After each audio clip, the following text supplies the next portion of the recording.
Bonjour et bienvenue sur Guinée Podcast. Je suis ravie de vous retrouver pour cette nouvelle analyse approfondie. Aujourd'hui, on décortique l'actualité de la République de Guinée, Conakry, sur une fenêtre très précise, les 19 et 20 février 2026. C'est une période de 48 heures qui agit vraiment comme une loupe sur les dynamiques du pays. Absolument. Avant de plonger dans les faits, j'invite notre auditoire à s'abonner à notre chaîne YouTube et à rejoindre la communauté Guinée Podcast.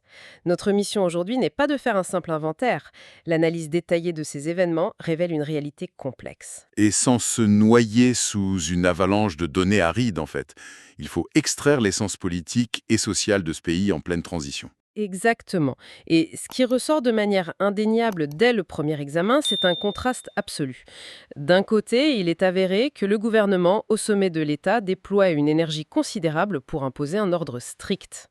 C'est un nettoyage institutionnel, on peut le dire. Voilà, un encadrement rigide des institutions. Et de l'autre côté, la rue.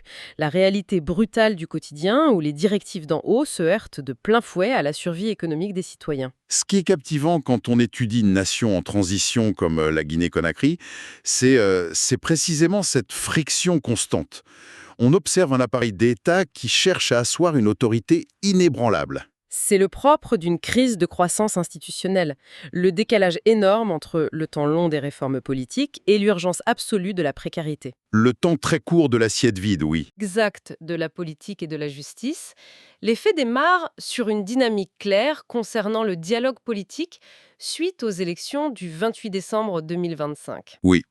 Dans la foulée, le Premier ministre de la transition, Amadou Ouriba, a organisé des rencontres officielles avec les candidats à la présidentielle. Ce dialogue post-électoral est un fait majeur. L'analyse confirme que les acteurs politiques utilisent les mécanismes formels de négociation pour apaiser le pays. C'est un signal d'ouverture qu'il ne faut surtout pas sous-estimer. Privilégier les salons de la primature plutôt que les manifestations de rue, c'est une évolution. Cela démontre une structuration du débat. On maintient un canal de communication formel. Absolument. Mais la politique de transition a besoin de plus que des poignées de main. Il faut des garanties tangibles. Et la garantie de l'État, actuellement, c'est la fermeté judiciaire. Cette volonté de dialogue s'accompagne d'une offensive implacable. Le 18 février marque l'ouverture du procès de Mohamed Lamine Bangoura. L'ancien président de la Cour constitutionnelle, ce n'est vraiment pas un profil mineur. C'est une figure centrale. Il comparaît devant la Cour de répression des infractions économiques et financières, la fameuse CRIEF. Les données confirment un détournement présumé de 20 milliards de francs guinéens. 20 milliards, les chiffres donnent le vertige. Et le prévenu plaide une innocence totale. Mais ce qui est techniquement le plus frappant dans cette procédure, ce n'est pas seulement le montant financier. C'est la détention préventive. Exactement, cet homme a passé plus de 3 ans en détention provisoire avant même le premier jour de son procès. C'est là qu'on touche au paradoxe de la justice de transition. L'existence du CRIF envoie un message fort. C'est indéniable. Voir un intouchable d'hier sur le banc des accusés, ça prouve la détermination du gouvernement contre l'enrichissement illicite. C'est censé marquer la fin de l'impunité. Voilà. Mais d'un autre côté, 3 ans d'attente sans être jugé, c'est une anomalie systémique très lourde. Le droit à un procès dans un délai raisonnable est un pilier fondamental du droit. Quand ce pilier vacille, on constate que la quête de justice peut rapidement être perçue comme un outil de pression politique. C'est inévitable. Une justice qui se veut exemplaire perd de sa force morale quand elle s'embourbe dans des délais aussi extrêmes. Et l'analyse des événements démontre qu'il s'agit d'une stratégie systématique. Le 17 février, juste avant ce procès, le ministère public a officiellement déposé un recours devant la Cour suprême pour bloquer la libération de l'ex-ministre Ibrahima Kourouma. Ce qui confirme que l'exécutif verrouille toute remise en liberté pour les figures de l'ancien régime. C'est une logique de dissuasion maximale. Une stratégie totalement assumée par l'État, mais cela nous amène à une transition préoccupante sur le plan des droits fondamentaux. Car si les autorités sont extrêmement visibles et procédurières pour traquer les délits financiers, l'espace civique raconte une autre histoire. Une histoire beaucoup plus silencieuse. Un silence total, en effet. Le dossier Abdoul Sako en est la preuve formelle. Cela fait exactement 1 an que le coordinateur du Forum des forces sociales de Guinée a été kidnappé. 1 an, oui. C'est un point névralgique de toute cette analyse. Les faits sont là. 0 déclaration officielle, aucune avancée d'enquête communiquée. L'État maintient un mutisme absolu sur la disparition en plein jour de cette figure nationale majeure. C'est un paradoxe institutionnel glaçant. Mettez les deux réalités côte à côte. Une justice hyperactive capable de tracer 20 milliards de francs et une inaction visible face à l'enlèvement d'un leader de la société civile. Les organisations internationales, dont Amnesty International, documentent très rigoureusement cette impunité. Et pour cause, l'effet de gel sur la liberté d'expression est immédiat. Si un leader de cette envergure peut disparaître sans réponse de l'État, le message envoyé à la base militante est terrifiant. L'espace civique ne peut pas fonctionner sous la menace constante de l'enlèvement. L'exigence de vérité est pourtant très présente au sein de la population. Elle est même fondamentale. On le constate avec l'ouverture, le 19 février au tribunal de Dixin, du procès pour l'assassinat d'Eladj Mamadou Assimiou Diallo. C'est un dossier très attendu par les citoyens. Il y a un fil conducteur très net. Que l'on parle des milliards du CRIEF, d'Abdoul Sakho ou de ce procès à Dixin, la dynamique est identique. La société exige des comptes. La population refuse les zones d'ombre. Exactement.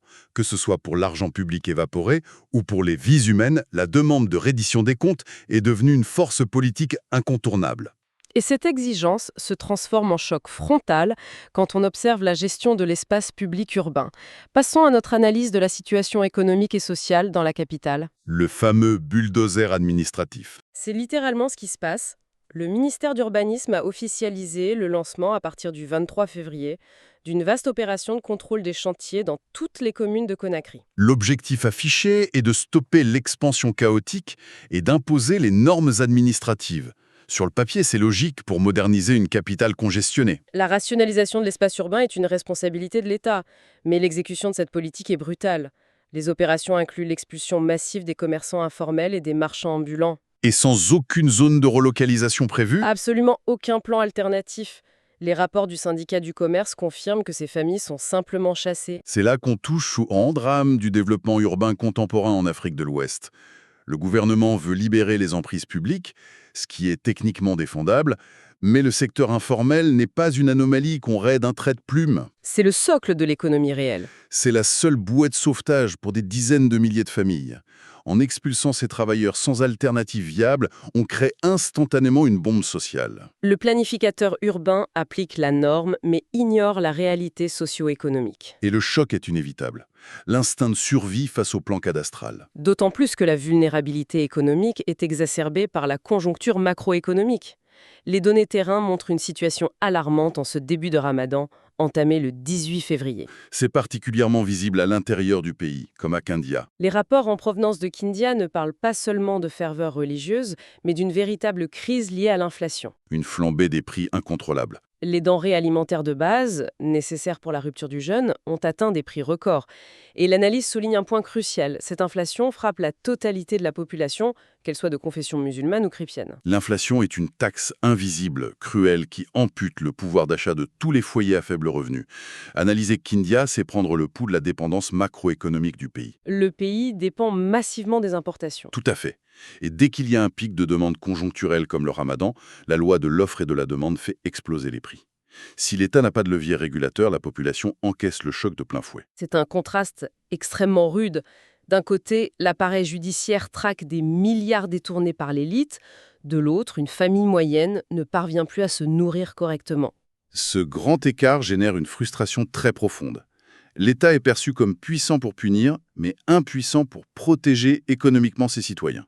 Et cette notion de protection défaillante se retrouve dans un dernier événement factuel. Un incendie ravageur s'est déclaré dans la nuit du 19 février dans une célèbre discothèque de Conakry. Un fait divers qui est en réalité terriblement révélateur. Les expertises des secours sont unanimes. L'établissement opérait avec un manque flagrant d'application des normes de sécurité incendie en plein centre de la capitale. La boucle est bouclée. Cet incendie, c'est la métaphore parfaite de la gouvernance actuelle. Comment ça? Eh bien, on a un ministère qui expulse violemment les vendeurs de rue au nom de la modernité et du respect de l'espace public, mais simultanément, les grandes infrastructures opèrent dans l'illégalité technique totale, parce que les contrôles de sécurité préventifs ne sont pas effectués. Les textes existent, mais l'application est asymétrique. Exactement. L'État montre les muscles sur les cibles faciles, l'espace public visible, mais échoue à garantir la sécurité fondamentale dans des établissements qui reçoivent du public. C'est une démonstration très claire des failles systémiques. L'observation minutieuse de ces 48 heures en février 2026 nous permet de synthétiser la situation. Deux visages de la République qui se superposent en permanence. D'une part, une architecture étatique déterminée à asseoir son autorité formelle, un dialogue politique structuré, une justice qui frappe fort au sommet et un aménagement urbain imposé au bulldozer. Et d'autre part, une vulnérabilité citoyenne absolue. Des activistes qui risquent l'enlèvement, des travailleurs informels privés de revenus du jour au lendemain, et une inflation qui étouffe tout le monde. L'enjeu de cette analyse dépasse le seul cadre guinéen. C'est le défi de toute démocratie en transition. Comment instaurer un État de droit et assainir la gouvernance sans broyer les populations les plus précaires? Bâtir des institutions fortes ne peut pas se faire hors sol. Le succès d'une transition ne se limite pas aux condamnations financières ou à la rectitude d'une avenue. Il faut intégrer la dimension humaine. Absolument. Et cela nous laisse face à une interrogation majeure, une véritable provocation intellectuelle pour ceux qui suivent ces dynamiques. Je vous écoute. Quand un gouvernement est à ce point déterminé à effacer le passé et à imposer l'ordre si rapidement, ne prend-il pas le risque tragique de détruire le seul filet de solidarité informelle qui empêchait jusqu'ici sa population de sombrer? Une perspective essentielle pour clore cette analyse. Comprendre l'actualité demande de dépasser la surface des rapports officiels pour en saisir les véritables impacts sur le terrain. C'est tout le but de ce travail de décryptage. Merci pour cette analyse rigoureuse. C'est la fin de notre plongée dans ces 48 heures décisives en Guinée-Conakry. N'oubliez pas de vous abonner à la chaîne YouTube de Guinée Podcast pour ne manquer aucune de nos prochaines analyses. À très bientôt.